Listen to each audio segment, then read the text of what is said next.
Vosotros sí, pero lo del micro sobre todo es lo que... Muy bien, pues vamos a ir abriendo nuestras Biblias en Primera de Pedro. Vamos por el capítulo 2 y lo primero vamos a orar. Señor, muchas gracias por cada cosa que nos das. Gracias porque tú eres muy bueno con nosotros, Señor, y te pido que tu Espíritu Santo nos enseñe en esta mañana, que lo que venga de mí se borre de nuestra memoria, quede en una anécdota, y que lo que venga de ti se quede en nuestros corazones y nos transforme, Señor. Te pido que tú nos hables. Te lo pido en el nombre de Jesús. Amén. Muy bien, pues continuamos nuestro estudio en el libro de Primera de Pedro. Creo que luego seguiré con Segunda de Pedro cuando terminemos, pero vamos, queda tiempo, porque entre que somos varios predicadores, que tenemos la suerte de ser varios predicadores y que tampoco vamos muy rápido, pues creo que tardamos en completar un libro. ¿Cuánto puede ser? ¿Algunos lo sabéis cuánto tardamos? Pero años, a lo mejor. Así que nada, vamos pasito a paso. Por ahora, lo que hemos visto en Primera de Pedro, si os acordáis, solo para refrescaros un poco la memoria, hemos visto que es una carta escrita a la iglesia perseguida, a creyentes como nosotros que están siendo perseguidos, pero no como nos puede pasar a nosotros en este momento. Por suerte vivimos en un país donde como mucho te insultan, te dicen algo feo, te ofenden o se ofenden con lo que tú dices, pero bueno, por ahora ni te matan, ni te echan de tu casa, ni pierdes el trabajo, puede ser en alguna ocasión, pero muy pocas veces. Estamos viendo una carta escrita a una iglesia a la que les estamos haciendo una persecución muy grande. Han perdido sus hogares, han perdido prácticamente todo lo que tienen y han tenido que salir de sus casas y desperdigarse por lo que hoy es Turquía, que es una de las grandes lástimas, ¿no? Uno de los lugares más cristianos del primer siglo, Turquía. Hoy en día es un país musulmán. Una derrota en ese sentido absoluta, pero siempre pasa lo mismo. El foco del Evangelio, las personas quizá más influyentes en el Evangelio, van moviéndose de un sitio a otro. Fue después Europa, digamos, la cuna de la Reforma y de todo esto, pero ahora mismo Europa es un cementerio de cristianos. Vuelve otra vez a crecer un poquito en Europa el número de creyentes, pero, en fin, es una situación que sucede muchas veces. Luego, Pedro bendice a Dios por esta situación, lo cual es bastante curioso. ¿Cómo podemos bendecir a Dios por las persecuciones? Luego da unas instrucciones, nos dice que nos amemos unos a otros, además de una manera muy peculiar, como hermanos, como si fuésemos una familia un poco disfuncional, que en parte somos una familia un poco disfuncional. Y luego, lo último que vimos es que deseemos la palabra, y nos pone el ejemplo de que tenemos que desear la palabra como un bebé desea la tetita de su mamá, la leche de su madre. Y hoy vamos a ver los versículos, capítulo 2, versículos del 4 al 8. Capítulo 2, Primera de Pedro, capítulo 2, versículos del 4 al 8. Lo voy a leer yo en mi versión. Acercándoos a él, piedra viva, desechada ciertamente por los hombres, mas para Dios escogida, preciosa. Vosotros también, como piedras vivas, estáis siendo edificados como casa espiritual para un sacerdocio santo, a fin de ofrecer sacrificios espirituales aceptables a Dios por medio de Jesús el Mesías. Por lo cual contiene la Escritura, he aquí pongo en Sión una piedra angular, escogida, preciosa. El que cree en ella no será avergonzado. Para vosotros, pues, que creéis, él es precioso. Mas para los incrédulos, la piedra que desecharon los edificadores, esta vino a ser la piedra angular, y piedra de tropiezo y roca de escándalo, porque tropiezan en la palabra siendo desobedientes, para lo cual fueron también destinados. Bueno, aquí empieza hablando de piedras y de cosas así un poquito raras, entonces vamos a ir desgranando poco a poco este texto y viendo a qué se refiere. La primera parte, en primer lugar, vamos a ver los versículos 4 y 5, los vamos a ver unidos porque la idea está ahí. Empezamos a ver, acercándose a él, piedra viva, desechada ciertamente por los hombres, mas para Dios escogida, preciosa, vosotros también, como piedras vivas, sed edificados. Aquí hay una norma gramatical que si no la entendemos, si no estudiamos esto entendiendo esa parte, nos vamos a perder. ¿De qué va esto? ¿Qué está diciendo aquí? Básicamente la frase principal, si quitamos lo que hay entre comas, es: acercándoos a él, sed edificados.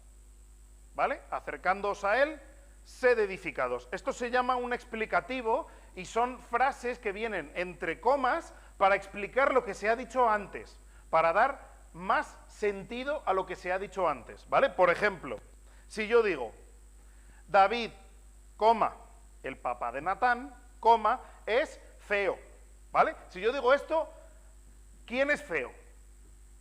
¿David o Natán? Pero ¿cómo puede ser si Natán es el que está más cerca del verbo, ¿no? David, el papá de Natán, es feo. Será Natán, ¿no?, que es el que está más cerca del verbo. No, lo que va entre comas se puede quitar de la frase y sigue teniendo el mismo significado. Cada vez que veáis un explicativo, esa parte se puede quitar y podéis entender la frase mejor. Esto sirve para leer y sirve para escribir, ¿de acuerdo? Por lo tanto, lo que estamos aquí diciendo es: acercándoos a él, coma, pum, pum, pum, una piedra, un no sé qué, papá, un montón de cosas que dice aquí, una piedra que ha sido desechada, que está viva, pero que Dios la... Y luego otra coma, sed edificados. Así que la manera de ser edificados es esta, acercándoos a él. Es un explicativo. Pero vamos a ver qué cosas dice acerca de él. Primero saber quién es. ¿Quién es este él? Acercándoos a él, piedra viva, desechada ciertamente por los hombres, mas para Dios escogida y preciosa. Alguien desechado por los hombres, pero para Dios precioso y escogido. Está hablando de Jesús, está hablando de Cristo. ¿Y qué cosas dice de él? Primero, que es una piedra viva. Hemos visto que habla de Jesús. Es una piedra viva. ¿Qué es esto?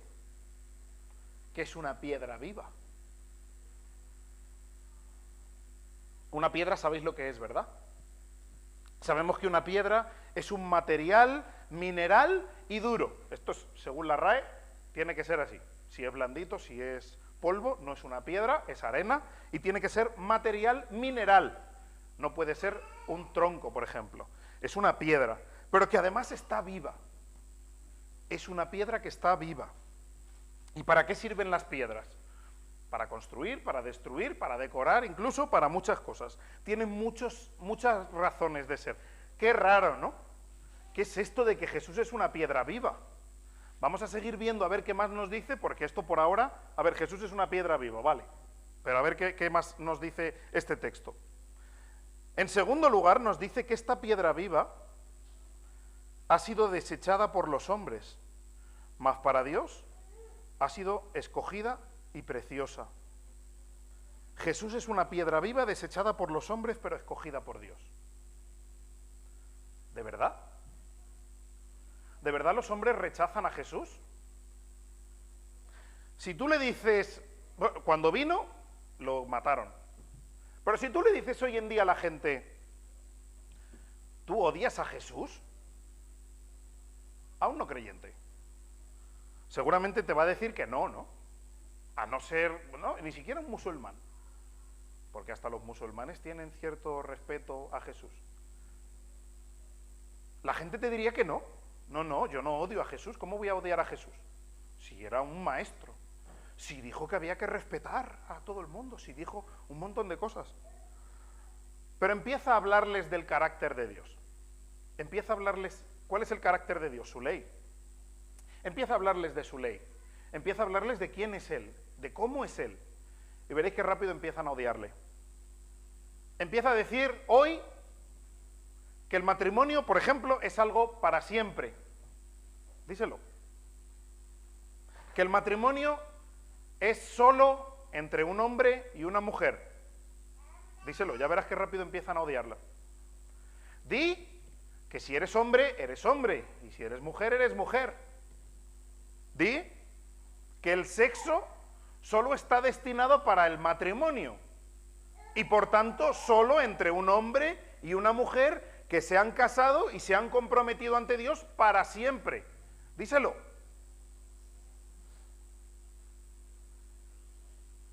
Diles que no te deja elegir la religión que tú quieres seguir, que no te deja ser libre para escoger tu camino. o sí puedes elegirlo, pero que si lo haces como Él no quiere, tu destino será terrible. Y ya verás que rápido empiezan a odiar a Jesús. Ciertamente para el mundo Dios es odiado, repudiado, rechazado, pero para Dios es escogido y precioso. Para Dios es escogido y precioso. Y te pregunto a ti, ¿tú puedes ver la preciosidad de Jesús? ¿Tú puedes ver que Jesús es bello, que es precioso? No solo Jesús, no solamente ese hombre que caminó por la tierra hace 2000 años, su carácter. Tú puedes ver la belleza en la ley de Dios. Tú puedes ver la belleza en el carácter de Dios, en cómo es Él, en su palabra, en sus actos, incluso en lo que hace en tu vida, aunque a veces no es agradable. Puedes ver la belleza de Dios en todo esto. Por de pronto, tenemos aquí varias cosas que vamos a explicar luego porque Pedro lo explica todo mucho mejor después, pero ahora mismo lo que sabemos es que Jesús es una piedra viva y que Jesús es desechado por los hombres, pero precioso y elegido por Dios. ¿Qué más nos dice el siguiente versículo? Versículo 5. Vosotros también, como piedras vivas, sed edificados como casa espiritual, para un sacerdocio santo, mira, aquí está, también lo están poniendo, fenomenal, para un sacerdocio santo, a fin de ofrecer sacrificios espirituales aceptables a Dios por medio de Jesús el Mesías. Sed edificados como casa espiritual. ¿Qué es una casa espiritual? Aquí hay una cosa que hay una diferencia muy grande entre el Antiguo Testamento y el Nuevo Testamento. Todos sabemos lo que era la casa espiritual en el Antiguo Testamento, ¿verdad? ¿Qué era? El templo, muy bien, el tabernáculo, el templo, muy bien. Era un lugar en el que Dios se manifestaba de una manera quizás física, no necesariamente física como entendemos física, pero su presencia estaba allí. Era un lugar al que solamente los sacerdotes podían entrar en ciertos lugares y solo el sumo sacerdote podía entrar una vez al año y solamente atado con una cuerda, porque si no estaba suficientemente purificado se caía muerto. Y claro, si solo puede entrar el sumo sacerdote y se cae muerto ahí dentro, ¿quién lo saca? Así que tenía que estar atado a una cuerda y si se moría, pues entre 3 o 4 tiraban de la cuerda y le sacaban de ahí. Pero en el Nuevo Testamento es completamente distinto. Dios mora en cada uno de nosotros, pero a la vez nosotros formamos parte de la casa de Dios como si fuésemos piedras. Tú no vas a la iglesia, ni siquiera de una manera eres de la iglesia. Tú formas la iglesia. Tú eres una de las piedras que están formando la iglesia de Dios. Por eso es tan importante que nos reunamos, por eso es tan importante que nos congreguemos, porque tú eres la iglesia, porque tú formas la iglesia, porque tus hermanos te necesitan para ser iglesia, porque a lo mejor lo que hace un predicador aquí es más visible, pero da igual, el verte, el oírte, el ver cómo te relacionas con tu pareja, con tus hijos, con los demás. Todo eso también es iglesia, todo eso también forma iglesia, todo eso también hace que nosotros nos veamos fortalecidos, enriquecidos en el Señor. Te pregunto, aquí ha habido muchas veces que viendo cómo otro vive, cómo es aquí, has aprendido muchas cosas acerca del Señor, o te ha llamado la atención, o has dicho, wow, yo quiero ser así, o cómo atiende su casa, o cómo es como marido, o cómo es como padre, porque aprendemos los unos de los otros, nos necesitamos como creyentes. La iglesia no solamente la edifica el que sube aquí a predicar, el que sale ahí a cantar, o el que limpia la iglesia. Todo es muy importante, pero la iglesia somos todos, y por eso es muy importante que vengamos a la iglesia. Por supuesto, esto no es una cosa de legalismo, no vienes a la iglesia, pues lo estás haciendo muy mal. Cada uno sabe las circunstancias y por supuesto ahora estamos en unas circunstancias muy particulares, que esto no había pasado nunca en la historia. Por supuesto hay circunstancias O incluso, pues no voy a venir 2 semanas porque me voy de vacaciones. No pasa nada. No estamos hablando de eso, pero estamos hablando de que es importante que como creyentes vengamos a la iglesia, que como creyentes formemos parte de la iglesia y que como creyentes no solamente nos sentemos en la silla y cuando termine todo nos vayamos a nuestra casa, sino que compartamos tiempo con nuestros hermanos, que nos invitemos a casa a comer, que pasemos tiempo los unos con los otros, que cuando termine el culto estemos charlando, estemos hablando, estemos compartiendo, nos contemos las cosas que nos suceden. Es importante porque somos piedras que forman la casa de Dios y nos necesitamos. Si tú tienes una pared, pero justamente aquí falta una piedra, ¿qué va a pasar?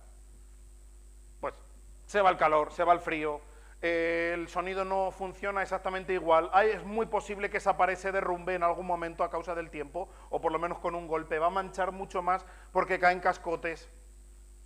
Si faltas tú, la iglesia no es igual. Somos piedras vivas que formamos la iglesia, que formamos la casa espiritual. Tú formas la iglesia. Somos templo del Espíritu Santo. Y ser templo del Espíritu Santo muchas veces, mucha gente lo asocia hombre, como eres templo del Espíritu Santo, pues no puedes descuidar tu alimentación ni descuidar tu ejercicio físico. Está fenomenal, hay que cuidarse, hay que cuidar el ejercicio físico, hay que cuidar muchas cosas. Pero eso no significa ese pasaje. Eso no es lo que significa. Si no, yo podría decir, no, yo lo que pasa es que estoy haciéndole una casa más amplia, ¿no? Yo que tengo 4 hijos sé que tener una vivienda amplia es importante. Pues lo que estoy haciendo es tenerle una casa más amplia. No, el enfoque de la Biblia no es lo físico, no es esto, no es esta tierra. Estamos edificando, somos templo del Espíritu Santo, pero no esto. El Espíritu Santo no está viviendo aquí. Somos templo espiritual del Espíritu Santo. Nuestras acciones es lo que la gente entiende como las acciones de Dios. Somos físicamente los brazos de Dios, los pies de Dios. Nuestras acciones están influyendo en lo que los demás entienden que es Dios. Por eso es tan importante, y hay textos como 1 Corintios 5, que lo hemos visto con Josué, que cuando uno de los creyentes está pecando deliberadamente, abiertamente y no quiere arrepentirse, el resto de creyentes tienen que excomulgarlo de una manera, apartarse de él, para que la gente se dé cuenta que lo que está haciendo esa persona no es lo que el Espíritu Santo quiere que hagamos. Por eso el testimonio es algo tan importante, porque la gente nos ve. ¿Y cuántas veces me han dicho a mí, cuando yo me presento, yo soy muy de decir, pues si yo me presento a alguien, decir, pues mira, yo soy cristiano evangélico y predico en la iglesia y no sé qué. Y muchas veces me dicen, sí, yo tenía una novia que era cristiana evangélica. Y madre mía, no voy a decir tampoco lo que me dicen, pero o yo tenía un novio que iba a la iglesia. El testimonio. Somos templo del Espíritu Santo y por eso nuestras acciones no pueden ser cualquier acción. Ser templo del Espíritu Santo, que entendedme, es importante cuidarse. Pero ser templo del Espíritu Santo no significa que nuestro enfoque o que tenemos que enfocarnos en estar perfectamente sanos y tengo un poquito más de colesterol, estoy pecando porque estoy descuidando el templo del Espíritu Santo. No va de eso. Va de que tenemos que cuidar lo que somos físicamente, lo que hacemos en nuestra vida, porque somos el reflejo de Dios en este mundo. Porque nuestro testimonio es muy importante. Porque estamos reflejando lo que somos, porque somos esas piedras vivas que conforman la iglesia. Y cuando las piedras están destruidas, desordenadas, están haciendo las cosas mal, la casa espiritual de Dios está mal. Y porque como creyentes hay una cosa que se llama pecado comunitario, y es que el pecado que yo hago os afecta a vosotros, incluso aunque no lo sepáis. Mi pecado personal afecta al resto de personas. Cuando yo estoy enfadado con mi mujer, os afecta. Cuando yo estoy a malas con Dios, os afecta. Y vosotros afectáis a mi vida también. Somos piedras espirituales. Somos el templo del Espíritu Santo. Y por eso es que, como digo, necesitamos venir a la iglesia. No como una cosa legalista, pero necesitamos hacerlo. Nos necesitamos unos a otros. Y dice algo aquí que es bastante interesante. Sed edificados. Esto es un imperativo. ¿Sabe lo que es un imperativo, no? Un imperativo es darle una orden a alguien. Sed edificados. ¿No sería más lógico que dijese edificaos? ¿No? Edificaos es algo que podemos obedecer, pero sed edificados. Sed edificados es una orden muy extraña. Vale, somos piedras. Imaginaos que yo doy esa misma orden a una casa. Yo tengo ahora que hacer una base para poner un trocito, una piscina chiquitita en el patio, ¿vale? Y tengo que hacer una base con hormigón. Imaginaos que yo me pongo allí, voy a mi patio y le digo al suelo, cojo el hormigón, a ver, lo compro el cemento, la grava, la arena, todo, me pongo allí y le digo, base de hormigón, sé edificada. Qué cosa más rara, ¿no? ¿Cómo que sé edificada? ¿Cómo que sed edificados? David, sé edificado. La misma frase, sé edificado, no tiene sentido que yo tenga que hacer algo para ser edificado. Significa que alguien tiene que edificarme, ¿no? Me están dando a mí la orden, pero yo no soy el que me tiene que edificar. Me tiene que edificar alguien, ¿no? Eso es lo que tiene sentido. Casa, sé edificada. Iglesia, sé edificada. No tiene sentido. Y por eso es que podemos volver al versículo 4. Y en el versículo 4 nos dice, acercaos a Él. ¿Os acordáis de la frase inicial? Acercaos a Él, coma. Un montón de cosas, piedra espiritual, piedra viva. Sed edificados. Así que acercándonos a Él es como somos edificados. Acercaos a Él para que seáis edificados. ¿Qué tengo yo que hacer para que la iglesia sea edificada? Para que yo como piedra sea la mejor piedra que tengo que ser para estar edificando la iglesia. Para edificaros a vosotros. ¿Qué tenéis que hacer vosotros para que yo cambie si no justa como soy? Pues hay que regañar. Lo que tenéis que hacer para que yo cambie es venir todo el rato donde mí a darme la brasa. No. ¿Qué tienes que hacer para que tu marido cambie si sois los dos creyentes? ¿Qué tienes que hacer para que tus hijos cambien? ¿Qué tienes que hacer para que el Señor edifique su iglesia? Acércate a Él. Esa es nuestra tarea. Es un imperativo que seamos edificados. Pero esa no es lo que nosotros tenemos que hacer. Lo que nosotros tenemos que hacer es acercarnos a Él. Fijaos lo que dice. ¿Cómo somos edificados? Acercándonos a Él. Acércate a Dios. ¿Y cómo nos acercamos a Cristo? ¿Eso cómo se puede hacer? Todos lo sabemos, ¿verdad?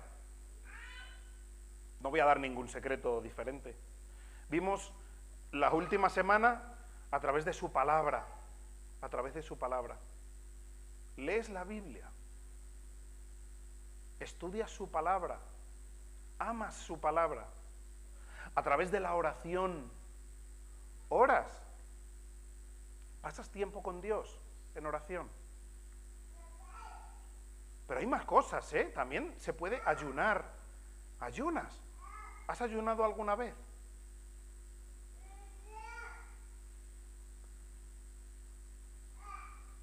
Sabemos que hay disciplinas espirituales, esto se llama disciplinas espirituales, que nos ayudan a acercarnos a Dios y que es muy importante que las hagamos. Y te garantizo, si tú te acercas a Dios, Él edificará la iglesia, Él edificará tu familia. Pues es que yo no quiero cambiar. Si no tienes tú que cambiar. Cambia para que Él edifique la iglesia. No dice eso, que no puedes cambiar tú. Si el problema eres tú, ¿cómo tú vas a ser la solución? Si tú eres el problema. Si en tu matrimonio el problema eres tú. Si en la iglesia el problema eres tú. Y yo. Si somos el problema, no podemos ser la solución. La solución es Cristo. Por eso lo que tenemos que hacer es acercarnos a Él. Nuestra relación con Él, que esté fuerte, que esté potente, que nos demos cuenta de nuestro pecado, que nos demos cuenta de nuestra suciedad, que nos demos cuenta de que solamente somos salvos por medio de Él, y conforme vamos acercándonos a Él y vamos viendo más y más la belleza, la importancia de la cruz, la grandeza de la cruz y la grandeza de nuestro pecado, entonces empezamos a ser edificados como iglesia y empieza Dios a cambiar las cosas en nuestras vidas y en todo lo que nos rodea. Por tanto, sed edificados. Pero no solo eso, dice que seamos edificados como piedras vivas para formar la casa espiritual, pero también como un sacerdocio santo, para ofrecer sacrificios espirituales aceptables a Dios por medio de Jesucristo. ¿Qué hacían los sacerdotes? Ofrecían sacrificios, ¿verdad?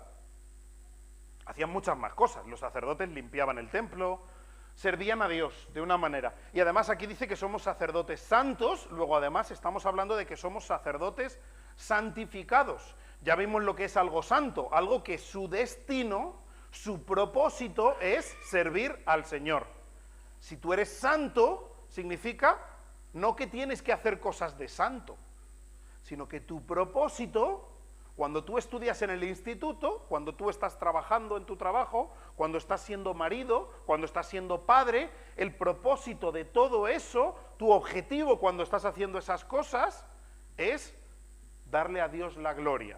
Mi vida, Señor, es para servirte. Y cuando estudio, quiero estudiar la carrera en la que más voy a poder servirte.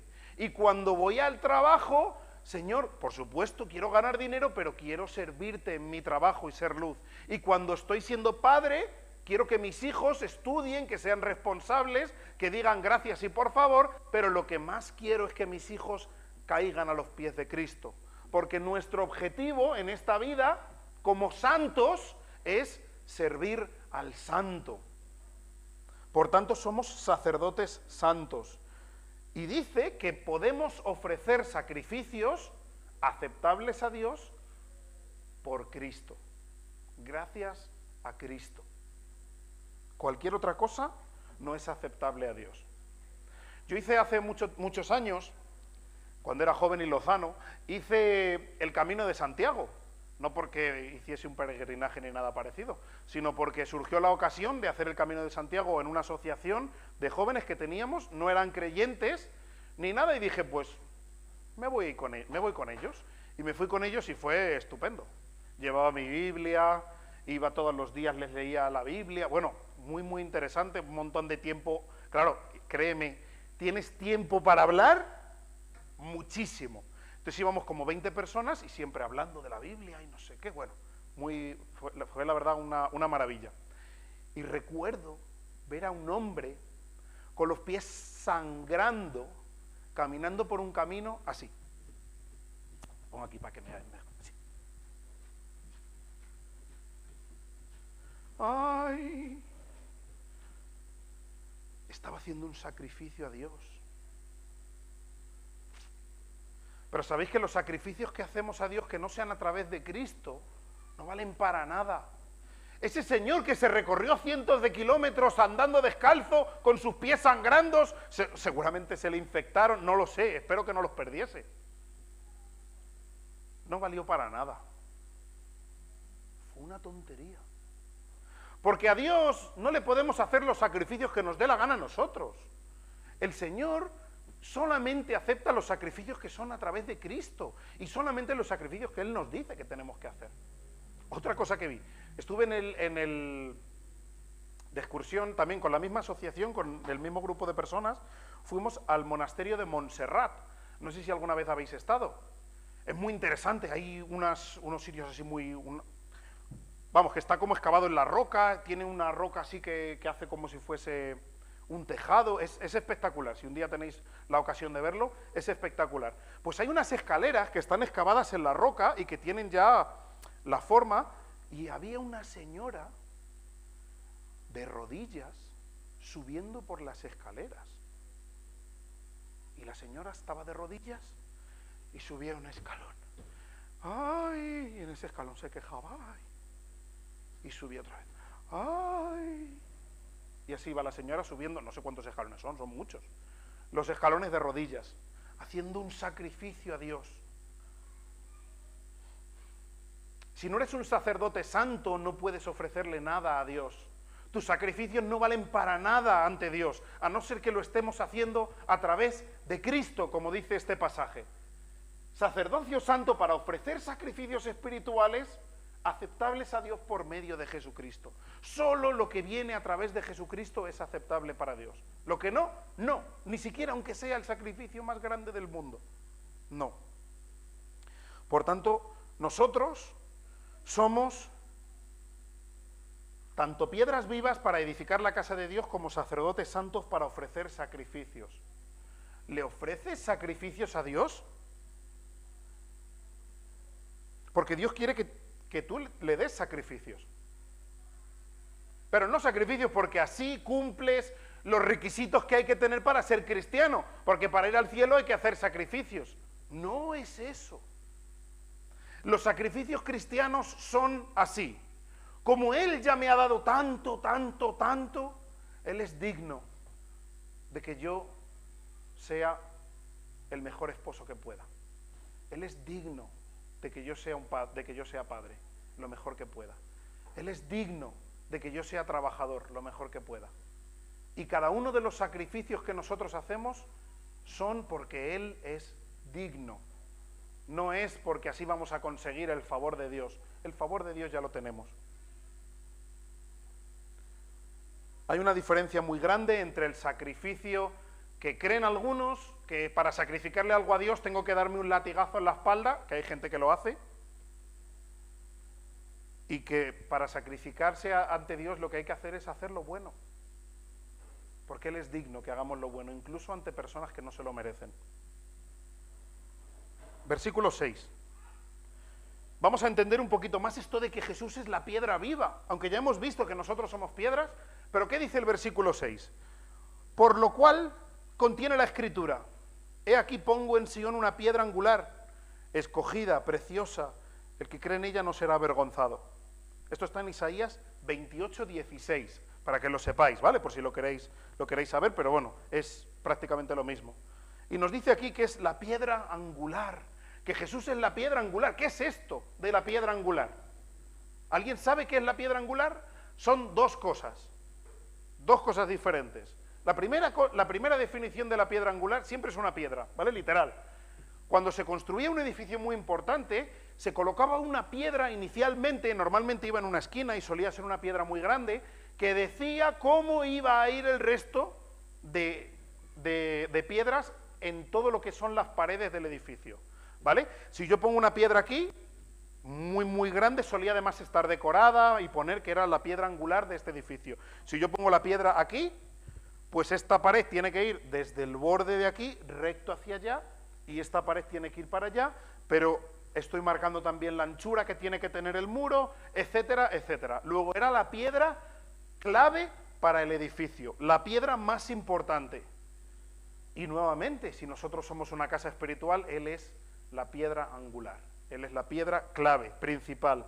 Y además, el otro significado es en un arco, esto ya se descubrió después, en un arco, cuando tú estás construyendo un arco hecho con piedras, la piedra que está arriba es la piedra que sujeta todas. No sé si sabíais esto. Todas las piedras, si tú quitas esta, el arco se cae entero. Pero cuando tienes la piedra puesta, sujeta a este lado y a este lado y hace presión en todos los lados del arco. De tal manera que incluso aunque aquí arriba haya toneladas y toneladas de peso, todo se sujeta con esta piedra, con la piedra angular. Si esta piedra se rompiese, la estructura entera se viene abajo, porque está sujeta por esa piedra. Luego Jesús es también esa piedra que sujeta nuestra estructura. Él es la piedra angular, tanto la que marca la dirección, el ancho, el profundo que tiene que tener el edificio, como la que sujeta toda la estructura. Las dos cosas es el Señor. Y dice que el que crea en ella no será avergonzado. ¿Por qué? Porque el que crea en ella, el que crea en Jesús, tendrá el orden que tiene que tener, tendrá la estructura, la capacidad, aunque nuestra vida no sea como debería ser, el Señor es el que nos está sosteniendo. El Señor es el que nos está diciendo cómo tenemos que vivir, cómo tenemos que ser. Luego, el Señor es la piedra angular de nuestras vidas. Y el que lo crea, el que apoye su vida en esta piedra angular, no será avergonzado. Versículo 7. Para vosotros, pues que creéis, Él es precioso. Mas para los incrédulos, la piedra que desecharon los edificadores, esta vino a ser la piedra angular. Para nosotros es precioso. Como hemos dicho antes, para nosotros es precioso. Esta piedra nos enseña a cómo vivir, a quién servir. Nos enseña qué hacer. Nos diseña nuestras prioridades. ¿Cuáles son nuestras prioridades?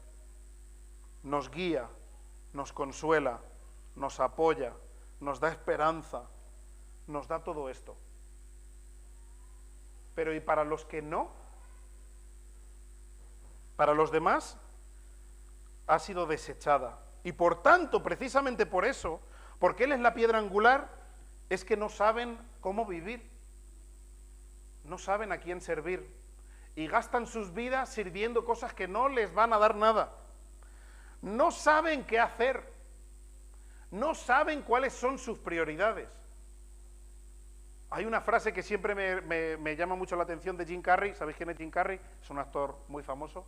Que dice, ¿cómo me gustaría que todo el mundo tuviese fama y fuese millonario para que se diesen cuenta de que esta vida no va de eso? Pero sin embargo nosotros siempre estamos deseando tener esas cosas. Yo quiero ser famoso. Quiero que alguien me ame, que me ame esta persona. Quiero tener dinero. Quiero un Tesla. Quiero una casa grandísima. Uy, si yo tuviese un jardín con piscina. Pero no va de eso esta vida. Y el tener precisamente la piedra angular que nos regula nuestra vida, precisamente es lo que nos ayuda a poder tener todas nuestras prioridades en orden. No tienen guía, porque han desechado la piedra angular. No tienen consuelo. ¿Lo habéis pensado alguna vez? No tienen consuelo. Cuando nos pasa algo a nosotros, cuando te viene una enfermedad, cuando muere un familiar, cuando te da coronavirus, nosotros tenemos un consuelo grandísimo. Por varias razones. Primero, porque sabemos que el Señor está en control. Pero en segundo lugar, porque sabemos que este no es el final de la peli. Esto solamente es un trocito. Y que un día Kevin y yo estaremos comiendo pasteles en las bodas del Cordero. Y no pasa nada. Y ahora esto solamente es algo pasajero, es un tiempo nada más que estamos pasando. Si tú te subes en un listón, imagínate que aquí ponemos una tabla, así, ¿vale? Así de ancha. Bueno, solo me sale en inglés, 2 tiles.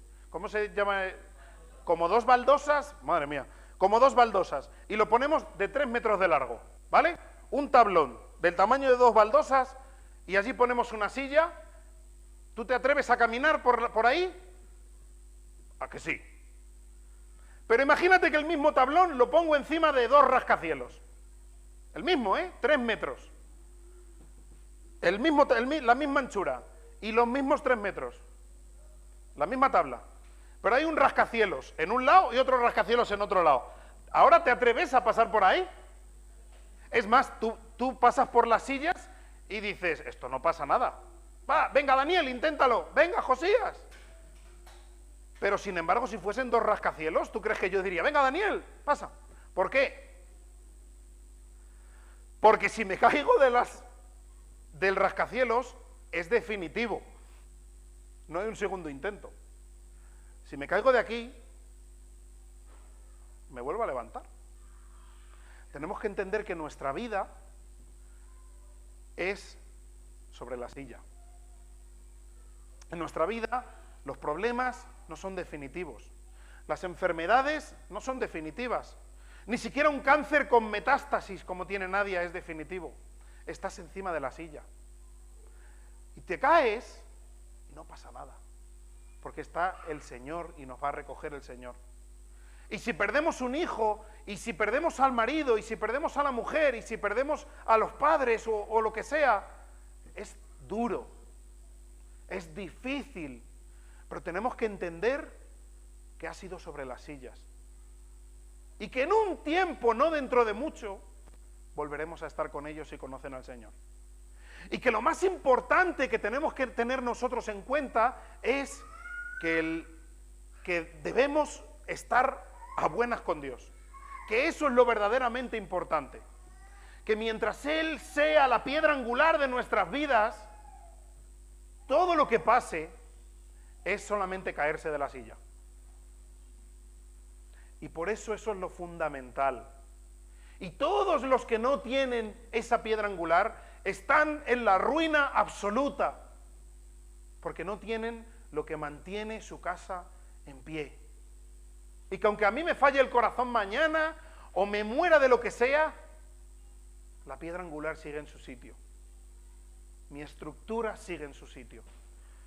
Mi esperanza sigue en su sitio. Y solamente he caído de la silla. Y nada más. Por tanto, nuevamente, como dice el versículo 6, el que cree en ella no será avergonzado. Porque es la piedra angular, aunque ellos la desecharon y no lo sabían. Versículo 8. No solamente es la piedra angular y la piedra importante, que precisamente es la que habían desechado, sino que además es una piedra de tropiezo. No solamente la piedra en la que te vas a tropezar por ignorarla, sino que además es la piedra que te va a destruir. A mí muchas veces la gente me pregunta, entonces, ¿qué? ¿Voy a ir al cielo, voy a ir al infierno por ser malo? ¿Voy a ir al infierno por pecar? No. Vas a ir al infierno porque rechazas a Cristo. Él es la única fuente de salvación. Porque si nosotros merecemos ir al infierno por pecar, entendedme lo que quiero decir, pero no es la razón por la que vamos al cielo o al infierno. Porque yo también peco y yo voy al cielo. Pero yo voy al cielo por Cristo. Porque Él pagó la multa, la culpa que yo merecía. Por lo tanto, la piedra de tropiezo, el lugar en el que cae la gente y que su vida es completamente destruida, es Cristo. Cristo es a la vez para nosotros la mejor noticia del mundo, pero a la vez la peor noticia del mundo para los que no se salvan. La peor completamente. Pasa como en Egipto. ¿Os acordáis de la última plaga? El ángel destructor pasa y mata a todos los primogénitos. ¿Quién era ese ángel destructor? Era Jesús. Jesús es el que va a destruir y a juzgar a todos los incrédulos. Y los va a arrojar al infierno. Y a la vez es nuestro Salvador. Jesús nos ha salvado de su propia ira, de sí mismo, que es lo mismo que sucedió en Egipto. La sangre del Cordero salvó al pueblo de Israel de su propio Dios, que iba a pasar a destruir. El Señor nos salva de su propia ira, de sí mismo. Y el que es salvo verá a Jesús como una preciosidad. Y el que no, como una piedra que va a caer sobre él y va a destruirlo. Posicionarse en contra de Cristo es lo peor que podemos hacer. Estar en contra de la roca solo puede terminar en derrumbe y en ser aplastado por él. Y al final, acabar no sin nada, sino con todo lo malo encima. Él es la roca angular. Él es la piedra, tanto que edifica la iglesia como la que edifica nuestras vidas y la que hace que nada caiga en la ruina cuando las catástrofes vienen. Porque nuestras catástrofes solamente son caer de la silla. Vamos a orar.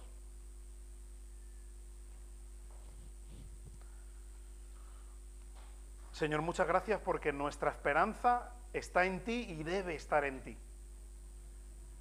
Ayúdanos, Señor, a que cuando pongamos nuestras esperanzas en un trabajo, en una persona, en algo que no seas tú, en nosotros mismos, que tú nos quites ese clavo, Señor.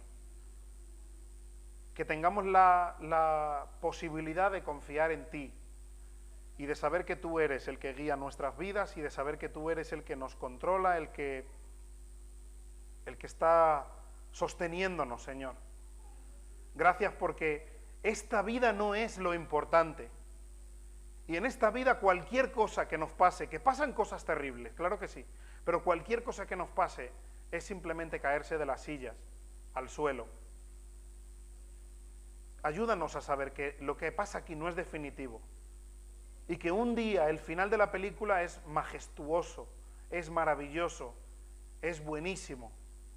Ayúdanos, Señor, en medio de cada una de nuestras circunstancias, que tú sabes cuáles son, a saber que tú eres nuestra piedra angular y que el que confía en ti, da igual lo que pase, nunca será avergonzado. Ayúdanos, Señor, a saber esto. Y ayúdanos a acercarnos a ti para que tú edifiques la piedra que somos, para que tú nos talles, para que tú hagas de nosotros la piedra que debemos ser, la que tú quieres que seamos, para que te demos sacrificios que te agraden, que nuestras buenas obras te agraden, porque las hagamos a través del amor de Cristo.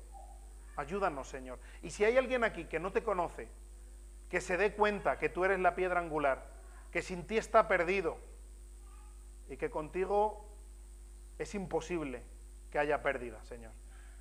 Ayúdanos a entenderlo y ayúdanos a vivirlo. Y te lo pido en el nombre de Jesús. Amén.